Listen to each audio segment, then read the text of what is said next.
None of us were ready for this. That's an understatement. 6 months ago, I had no idea I'd be teaching online for 15 weeks. 15 weeks. 15 weeks to learn how to Google Meet or how to rethink differentiation based on new needs, to figure out how to check for understanding remotely, and how to cultivate some semblance of community through a screen. Over and over, I heard colleagues lament that they missed the relationship aspect of teaching. You know, that banter, the interpersonal connections, that energy that can only be cultivated in a physical classroom. I too miss those things, but in true English teacher fashion, I couldn't keep my mind from wandering to the so what of these experiences. What have we learned from the Rona about teaching and learning? I find myself cringing whenever I read a tweet about returning to normal teaching. As Shea Martin says, what if instead of returning to normal, we return to better? As I glance back at the last few months and I look forward into the very near future, I continue to circle back to this truth. Now, more than ever, we need to design dynamic learning experiences that are rooted in equity and justice. We are still in the midst of a pandemic. Black men and women are still being gunned down by police officers. Donald Trump is still president. So what does meaningful engagement look like in a world on fire? We all know that relationships are key for student success and ongoing engagement.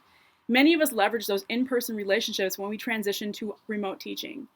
In my own lesson planning, I rely heavily on research that shows student engagement divided into 3 subcategories: cognitive, behavioral, and relational. I think far too many of us rely on the behavior aspects of indicators of student success. The nods, the obedience to classroom routines. Remotely, this might mean that a student has submitted their work in Google Classroom on time, or that they responded when we cold called them for that synchronous learning time. But what about those other types of engagement, the relational and the cognitive? How do we design dynamic learning experiences rooted in equity and justice that account for all 3 types of engagement: cognitive, behavioral, and relational? My students transitioned to online learning the very first week of May. We had 1 day of PD and then we started live classes. We met with our students once a week for synchronous learning and provided weekly plans for students to engage in learning experiences all week long. After day 1 of online learning, I realized that my skills in leading in-person discussions didn't exactly transfer to a virtual discussion of Shakespeare with seniors. Hamlet is already a really tough read, and it's even more complicated when you can't turn and talk. Although a solid place to start, and I thought my lesson was fine for the first day, asking my students to share their annotations put all of us to sleep.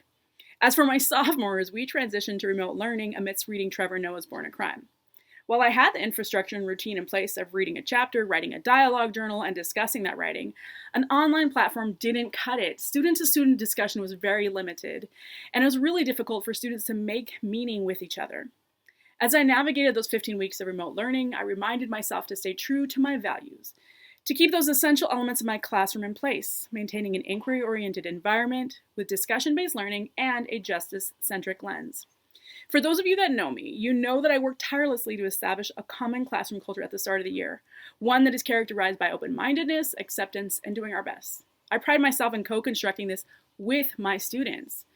And it is this foundation that I relied heavily upon when we transitioned to online schooling. However, I still struggled with those muted mics and spotty cameras that suddenly didn't work. I couldn't see when a student was confused, and it was really difficult to figure out if a student had an idea to share. Let's be honest here for a second. The habits we establish offline are the habits we maintain online. That student who inconsistently did their homework in person is still inconsistently doing their homework in a remote setting. Similarly, if you were a teacher that endeavored to be anti-racist and social justice oriented, you are still that same teacher. The last few months have challenged us to look at teaching and learning in a new way, especially if you're a white teacher. We cannot fake woke or prattle on about those 3 anti-racist books that we read this summer. It's our daily choices for teaching and learning that speak far louder than those Kendi quotes on our shirts. Here are a few of the lessons, in no particular order, that I learned this year, and I really hope will resonate with you and help you to prepare to teach this fall. First, design meaningful interactions through intentionality, planning, and trial and error. As students and teachers slipped into our various online habits, it was imperative for all of us to keep those routines and also to keep things interesting. If you're not having fun doing this process, how do you think a 15-year-old would be? I added some ridiculousness to my weekly preview videos, including things like putting on costumes. We are into week 11. Woo! It is like lifting some amazing weights. Talking about myself in third person. Your teacher would like you to know that she's very excited to see you at 10 a.m. Downloading theme music. I even learned how to use iMovie. I also drafted weekly warm-up questions that provided multiple entry points for students, gave them a little bit of choice, and helped them to create a space that social emotional aspect of our learning community could be accessed. I teach in the UAE, a majority Muslim country that celebrates Ramadan. You'll notice in this example I've embedded here that I built these prompts with culturally responsiveness in mind. Yes, I vetted my wording with 2 Muslim colleagues as well. I also use Flipgrid, a platform for recording and responding to video. It's kind of like the Marco Polo for educators. I used it for a final assessment of our novel Born a Crime. Students chose their own prompt to respond to, and then they responded to their peers' videos. Not only did it give me a clear picture of their learning, it was easier to grade. Bonus. Another thing I learned was intentionally creating a classroom space where discussion was welcomed and cultivated. So, in real life, this is extremely difficult, and this is also really, really difficult in a remote setting. I found myself, again, turning to technology. I wanted to use the tools that provided ongoing, facilitated discussion. I first turned to Padlet. This was something I'd used ages ago, but I found that this tool had been a bit revamped. In the recent updates, they created a more versatile discussion board. You have the ability to comment, to add likes, to embed links, to add GIFs, to color code, and all kinds of stuff. This worked really well to promote student-to-student discussion and meaning making for 2 of my 3 classes because nothing is perfect. I heard about this program called Discord from some gamer students, and I decided to try it with my seniors and our Shakespeare unit. This virtual discussion platform utilizes rooms and channels to organize conversations. You can organize by voice, video, you can even chat in there. I created rooms for each act of Hamlet. I also created channels for independent reading books. And this was a place for students to post questions, write comments, embed GIFs throughout the entire week. Discord really worked for my seniors, and it worked especially for our asynchronous learning by providing a place for students to collectively engage with the text, but also with each other outside of class. Another thing I learned was it's important to spend extra time on scaffolding and differentiation for all of your lessons. I usually rely heavily on those nonverbals. I see a student who doesn't understand a question, I can restate it. I can ask another student to restate that restated question. If I don't have an answer, I can bounce it back on students and vice versa. I can even see that shy student who's too afraid to volunteer, but they have a great idea to share that's completely related and will help everybody. About 5 minutes into my first remote learning lesson, I realized that students were emotionally and physically in a place where it was really hard to focus on my questions. The type of questions you can ask in a virtual space aren't always the same types of questions that you can ask in a physical space, and I had to adjust my scaffolded questions.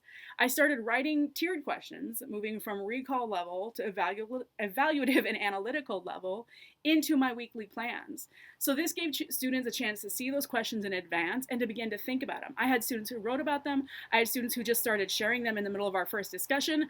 And then I realized, wow, this is something that I should be doing all of my units and all the time for each of our weekly lessons.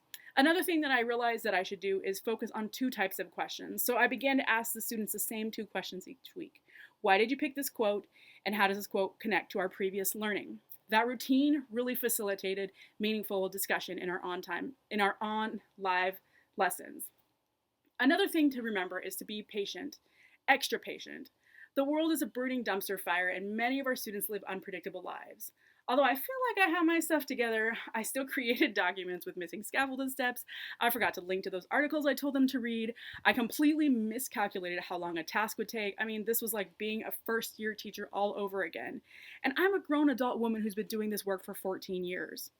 Think, if you're a 15-year-old, that 15-year-old will miss that email you sent. They will forget to attach their assignment. They will ask the same question that you've already answered 4 different ways and linked to and responded to them in Google Hangouts and so on. They're still going to make mistakes. I had to remind myself to be patient with them. I had to remind myself to be open-minded when I was responding to their emails or repeating directions yet again.